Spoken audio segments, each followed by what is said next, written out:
je crois on est des êtres qui n'aimons pas l'inconfort. Moi, en premier, moi, je me reconnais très bien là-dedans. C'est le travail de ma vie de pouvoir être ouvert à mes émotions difficiles. Et donc, la conséquence, c'est que voilà, on va effacer et on va vite revenir à nos habitudes, au fond.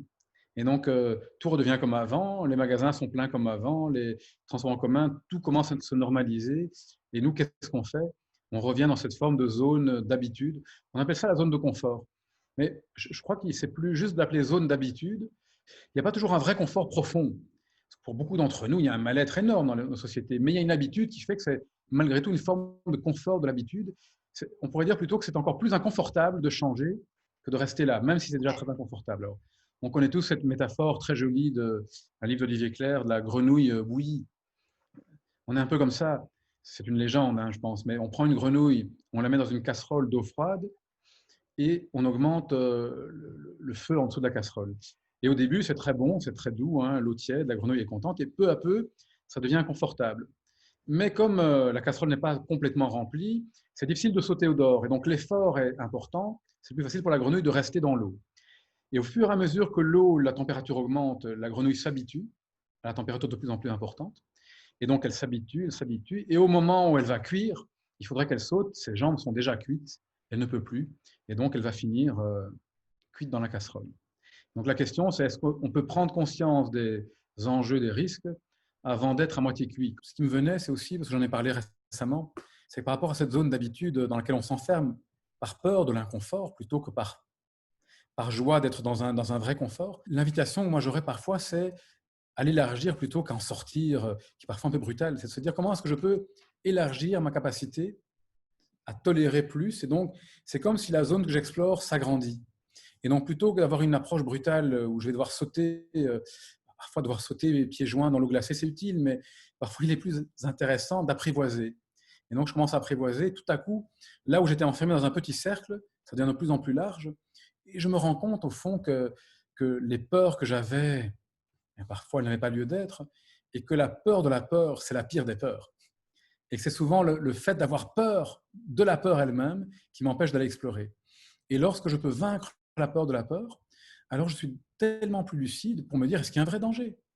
Parce qu'ici, sortir de la zone d'habitude, ce n'est pas être une tête brûlée et aller se jeter dans la gueule du loup. Et en même temps, les loups sont parfois pas tant si menaçants que ça. Mais en tout cas, ce n'est pas se jeter dans le danger.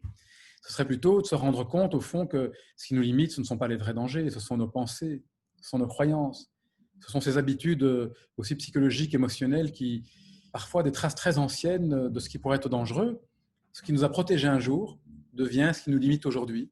Et en reconnaissant peut-être que ça nous a protégés un jour, que ça a été utile, on peut élargir, élargir, et tout à coup devenir une personne avec tellement plus de possibilités.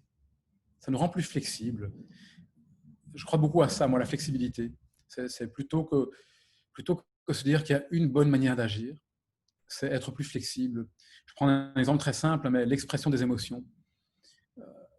Dans la plupart des cours, y compris ceux que je donnais sur l'intelligence émotionnelle, on propose que l'expression des émotions est une compétence importante, qu'il faudrait pouvoir exprimer ses sentiments.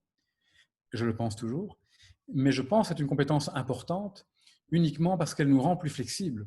C'est-à-dire que la plupart d'entre nous, on n'est pas capable de les exprimer. On est de vrais analphabètes émotionnels. Mais la vraie compétence, ce n'est pas celle d'exprimer nos émotions. La vraie compétence, je pense, une des vraies compétences, il n'y en a pas qu'une, c'est d'être capable d'exprimer ou de ne pas exprimer en fonction du contexte et donc de la personne, de mon état émotionnel, de mon état de fatigue et de tout. Et donc, parce qu'on pourrait très bien se retrouver à tout exprimer tout le temps, y compris de manière totalement non violente, que ça ne soit pas adapté. Et donc, la question, c'est cette flexibilité qui me rend capable de faire ou de ne pas faire une chose de manière intelligente. Et l'intelligence, elle vient du lien entre mes compétences, mais mon ouverture au contexte et à ce qui est important pour moi. Et donc, ça me semble être une équation pas si compliquée, mais il y a quand même toujours mes valeurs qui sont importantes pour moi, les autres, comment ils ressentent les choses, le contexte, ce qui le rend possible. Et donc, c'est dans tout ça qu'un comportement peut être juste. Alors que dans les cours qu'on donne, parfois, et moi j'ai fait ça, hein, on peut donner l'impression qu'un comportement en lui-même est toujours juste, c'est le bon comportement. Donc il y a une valise à outils, comme s'il y avait une chose qui était bonne. Mais voilà, ça n'a pas beaucoup de sens. Et donc cette capacité d'intelligence flexible, d'être davantage, d'épouser le courant de la rivière avec intelligence que d'être comme celui qui veut fracasser la montagne à coups de marteau, au fond.